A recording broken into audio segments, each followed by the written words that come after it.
Днеска сме 7 октомври 2023 година. Нивото е 54 см. Пада водата по-малко. Тезнен беше леко дигната, от днеска почна да пада. Надявах се, че стане много хубав риболов, обаче нещата не се получиха както трябва. Това е резултата от днескашния риболов. 2 платички, 2 бабушки и едно разперич килограм, което спаси общо взето риболова. Че иначе не може да направим и 1 килограм риба, ако не беше разперчето. Но както и да е, важното е, че успях да дойда и за риба. И че съм за риба, дето това е най-важното. Много бях болен тази седмица. Особено вторника. Цяла нощ, цял ден, 39 градуса, 39,5, голяма температура. Вече почнах да се оправям. Да се надявам, всичко ще е наред.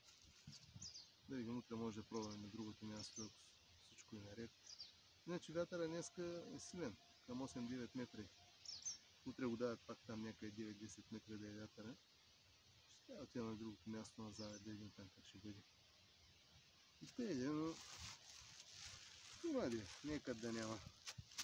Някой толкова му сваля, кажи.